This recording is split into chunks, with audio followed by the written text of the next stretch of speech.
Joker was an awful film. So I saw it when it came out, and I didn't care for it then. And the more videos I make, the more it comes up. And so to ensure that I was just not simply being unfair to it, I rented it on Amazon and I watched it again. And I gotta tell you, after the second viewing, it was worse. I thought it was an absolutely terrible, atrocious, awful film. It was a film that was designed to pry sympathy from me, to rally behind Arthur Fleck, a person that I found really quite ordinary, unremarkable, and in the end, a person that I found to be tantamount to John Hinckley. I mean, like a really detestable person. And for his part, he was a character who did embody many characteristics that could have led to something far more interesting than what this film ultimately served. He's like the lowest common denominator for Joker. Every iteration of Joker owns what he does, and this Joker just didn't seem to. You know what I mean? Now I'm going to approach this explanation on the assumption that you've already seen the film. In the 5 years that it's been out, I am going to presume that you've seen it. So if I spoil anything for you, that's kind of on you.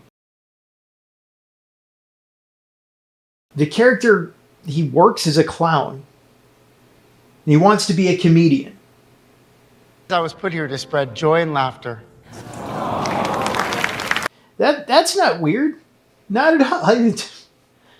He's actually a very socially awkward guy. And this is extremely common among performer types, comedians, actors, musicians, generally all of them. This is why you never meet your heroes, because you discover that they are generally pretty socially awkward and weird. Now, I can get behind this. This is believable. Sure. As far as establishing a character, I can get behind this. And you'd never know it to see me, but I may be a bit awkward in certain situations. Seriously, though, insecurity and issues with low self-image run deep in this population, right? So out of the gate, I don't get the clown thing, but being a performer, I'm sure he fell into it. You take whatever you can get. Cool. Let's drive on. I'm interested now. Let's go on this journey with this character. Totally on board with it. I mean, yes, he is quirky and peculiar, but beyond being all of that and being awkward, he's legitimately mentally ill, right? Whatever, no big deal. It happens. Lots of people have mental illness in one form or another. Sure, and it gives him a little bit more depth. It gives him some more dimension, a bit of texture. Cool. I'm on board with it. Let's sally forth on this adventure. And he's the Joker, and every iteration of him is crazy. Comes the part where I relieve you, the little people, of the burden of your failed and useless lives. But as my plastic surgeon always said, if you gotta go with a smile. Right? Crazy.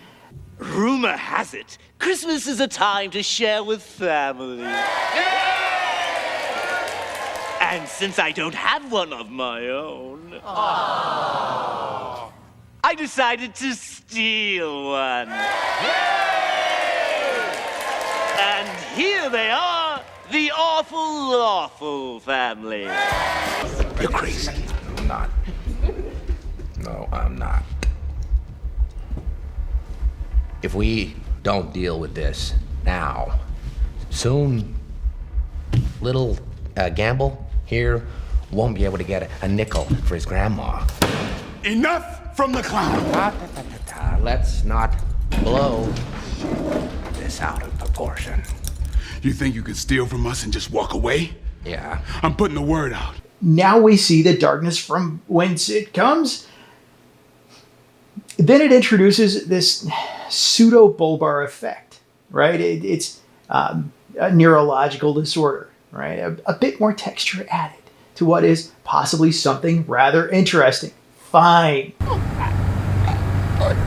Sorry, I have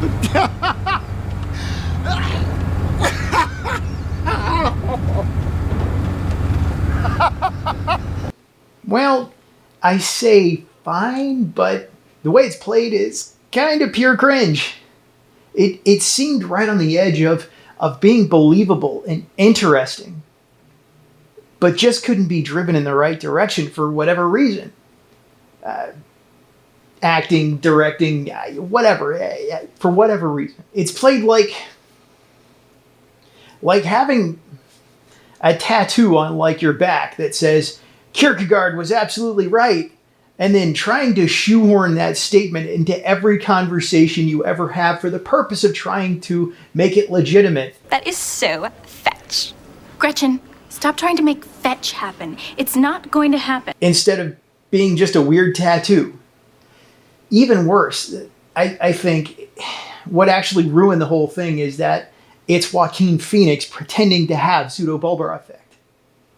It looks really kind of extremely forced. It looks like a dude who's trying to laugh uncontrollably. Like they did 58 takes, and now he's sick of trying to laugh, but he's really sticking with it because he's a soldier of an actor.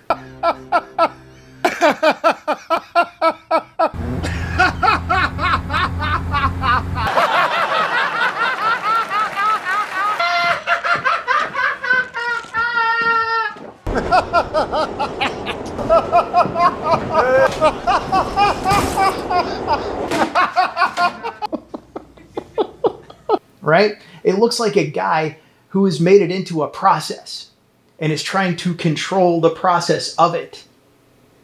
It looks like a guy who is confused about like what decision to make in the moment as it pertains to how this should be performed. He's being an actor about it. Right? Most of all, it looks like Joaquin Phoenix overacting. How dare you? He just really doesn't seem to have a legitimate, genuine connection to it. Also, from a writing standpoint, it appears to be really random, with absolutely no anchor in reality. It was added as a quirky afterthought, but has zero context, like a recurring non sequitur. It's like somebody joining the conversation about like water quality and shouting she wore a brown sweater. It used to, out of nowhere, just kind of join the conversation with that. And it really, everybody looks up and says, huh? Now, this could have been an extremely interesting characteristic, but it just reads as really forced.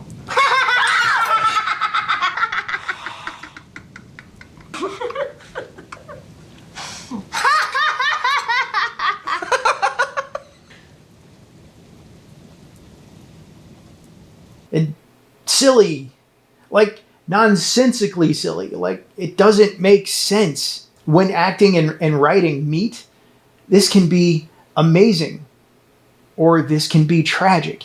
And I think that a serious lack on both parts made this really super tragic. More importantly, it's disconnected from the spirit of the Joker. So we look at Jokers like prior to this current iteration. Right? He's a sadist. He laughed because tragedy was genuinely funny to him. He laughed because his emotional responses to the world were backward. Mostly he laughed because he was irony personified. He is the laughter of a person who finds a winning lottery ticket years after he would have won the grand prize, but it's now expired. And the character could have been super interesting. I do believe that the character suffered, this really interesting character suffered for lack of a good and compelling story. Now, Arthur Fleck came off as weak and a horribly awkward weirdo. And I know it's harsh, but sometimes you have to stop and say, maybe it's me. Maybe I'm the problem. I've been married twice. I'm the problem. I was a theater geek for years. I'm still a theater geek. I did stand up. I still cry during a chorus line. What I did for love, what I did for love. And I thought this guy was a big awkward weirdo. Now that's saying something. There are scenes like when he reads the file on his mother at Arkham Asylum, and he realizes that his mother had betrayed him with everything she told him, And now this is where the pseudobulbar effect would have mostly shined. It would have come out in droves, I think. But somehow in these moments of high stress, he has amazing control over his neurological medical condition. Give me up! I'm not talking to you until you stop being angry! Okay. Okay.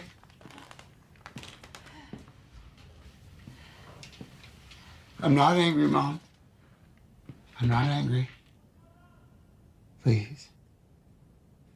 Mom, is this real? He's an extraordinary man, Happy. He's a very powerful man. We were in love. He said it was best that we not be together because of appearances. And I could never tell anyone because... It just felt really inconsistent that sometimes he could control it when you think he would otherwise just be, you know, in a fit of it. So he works for this clown temp agency and lives in a world where there is a seemingly rather large demand for clowns, as there appear to be many clowns on the payroll for this particular clown temp agency. No one has ever said that sentence ever in the entire history of the world ever. So he also seems to do well in this role, as he can pay rent, feed himself, feed his mother, keep the lights and the water on, pay for multiple prescriptions between himself and his mother, and he's a smoker. He clearly seems to have a few bucks. As far as I know, you ain't buying cigarettes through government subsidies. That's just not a thing that they do, not that I know of. There's a there's a thing that happens in film that, with a few exceptions, conflates mental illness with being economically disadvantaged, right? The mentally ill are generally usually poor and socially outcast. And this, I suspect, is a trope that is effective at endearing an audience to the protagonist.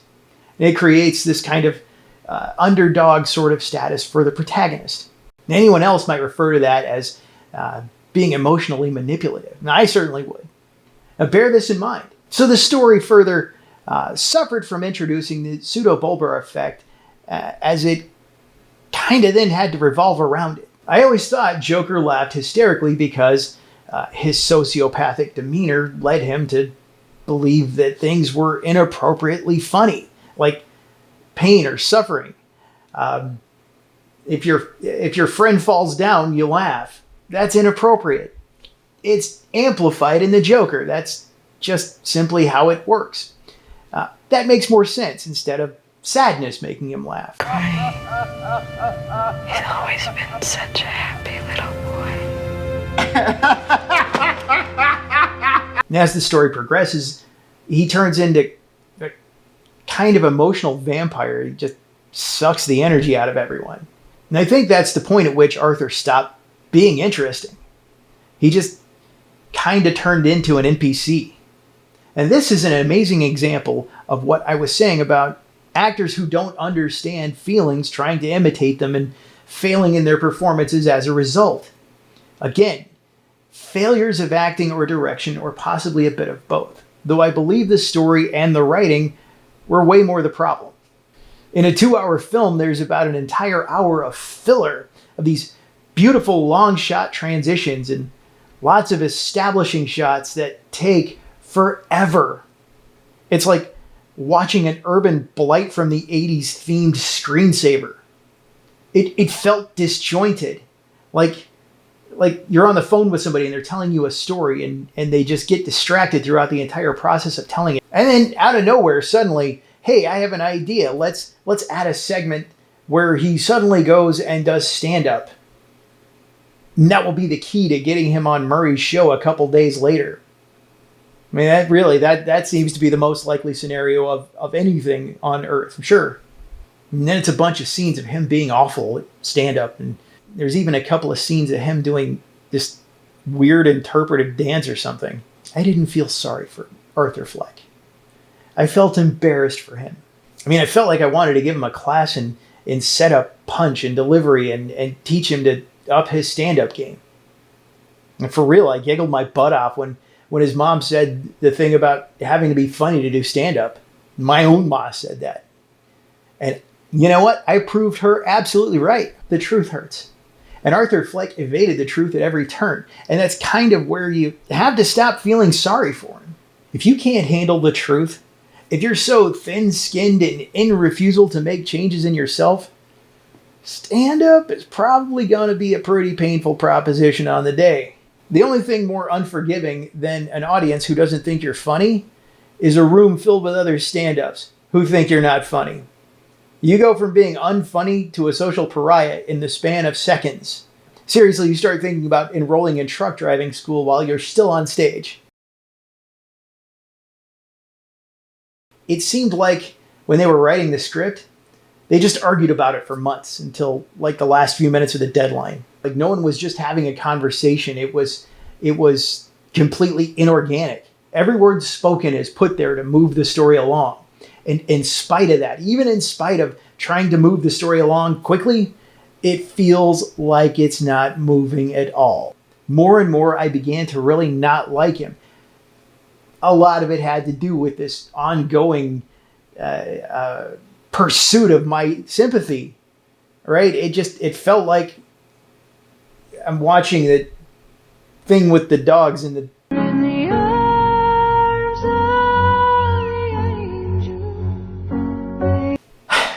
Arthur Fleck is not a likable guy.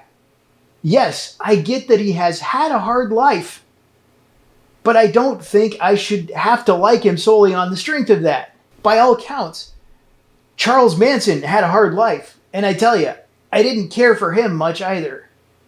Right, this goes back to the story seeking to emotionally manipulate the audience. So when he finally shoots Murray, I feel like that was supposed to be like the cathartic moment for the audience. It was played that way.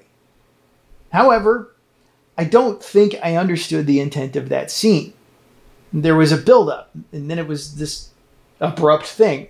Like, even from an anti-hero perspective, there's nothing redeeming about Joker's actions, and certainly no justification outside of being like a vengeful, petulant child who didn't get his way, who lashed out because he discovered that the world ain't fair. Yes, he was viciously bullied. Yes, I get that. Yes, he was abused. I get that. And does that justify vengeance? Does it justify vengeance in the form of murder? Does it justify vengeance in the form of mass murder? And do we now have license to shoot talk show hosts who are nasty to us? Who say mean things to us? If someone is awful to us, can we just shoot them and claim it was justified because our feelings were hurt? That's what it feels like I'm being shown here. Now, whether you're wearing clown makeup or trench coats, this was not catharsis. This was an act of evil. So I have to ask at this point, was the ultimate goal of this to make him into a purely evil character who is devoid of remorse and takes comfort through the act of murder? Now, if that's genuinely the case, I mean, I thought Voldemort was the bad guy. You know what I mean? Now, I can appreciate that the Joker is an evil character.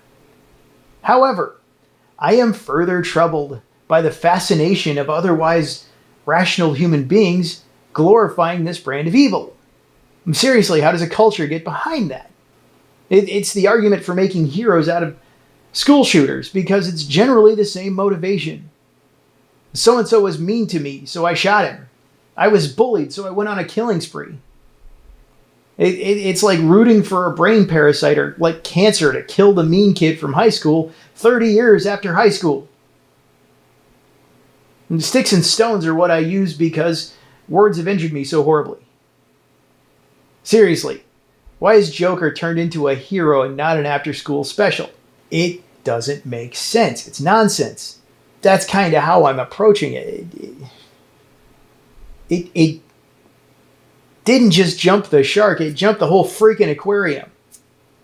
And moreover, the story creates this binary by which the rich and the poor are represented by subjective evil of one stripe or another. The wealthy are the bad kind of evil. And they're represented by the Thomas Waynes of the world. And the poor are the good kind of evil, whatever that means. The Joker is the new messiah for the poor. Again, this emotional manipulation has led you to feel justified with all the murder thus far and to suddenly be okay with the murder of Murray for nothing more than saying mean things. Not even Not even saying mean things. They were things that were in conflict with what Arthur was feeling. Murray refused to agree with and legitimize Arthur's feelings about the world or society, so Murray became worthy of death. There's zero redemption in this story. And more than that, it's supposed to be a positive outcome. And thousands of acolytes are now suddenly coming out of the woodwork and rushing into the streets to follow him because he murdered someone who was nasty to him. Is that what causes people to be disenfranchised, because somebody said mean things about them? That's silly. That is the most nonsensical. No, he didn't exactly go to war with the establishment. He was on a talk show for like 8 minutes. And what does this say about our culture? Now he's suddenly Martin Luther King Jr. He's a dude in clown makeup, for crying out loud. And this was the least amount of work anyone ever did to start a revolution. Not like that big phony Gandhi. And as a result, Thomas Wayne and his wife are gunned down by some nameless and faceless minion. All right, yeah, this is going to lead to Batman. Now the story is taking shape and progressing. I get that. Arthur Fleck, Joker, is not a cold and calculating and peerless diabolical mastermind. He's a slogan. He's the movement engaged in by posh children who want attention from their parents. You're no messiah. You're a movie of the week. You're a fucking t-shirt at best. That is what I see Joker as in this form. Now, I most assuredly cannot be alone in believing that this script is a raging toilet fire. Yes, I get that it's a fanboy situation. It's a comic book thing. It's a Batman origin. No, it's a Joker origin. Joaquin Phoenix is Joker. So it's basically too big to fail at that point. Now, maybe I'm wrong. I don't think I am. But I do believe that this was a wildly missed opportunity. It was too busy trying to be a film that cares or something by shedding light on like mental illness or class struggle or revolution or whatever. It could have been so much more if it wasn't trying so hard to be the answers to like questions that no one was asking. It could have been a hero's journey instead of an irrelevant joke about a person who was a hero to himself. Arthur Fleck had redeeming qualities for his part. He took care of his ma. He attended his mental health appointments. He filled his prescriptions and you know, fed his mother and gave her a bath. One might conclude that Arthur Fleck was a victim of poorly run governmental institutions whose bureaucrats were tasked with caring for the poor and the needy. Right? Society was not Arthur's problem. If there were cracks for him to fall through, society had very little to do with, and that's what I think. Do you agree? Do you think I'm full of crap? Am I the new Murray who is just awful? Tell me why you think I'm wrong and I'll do a video about you. And if you have ideas about future videos where I dismantle films you were told were good, leave me a comment. Thanks. Have a great day.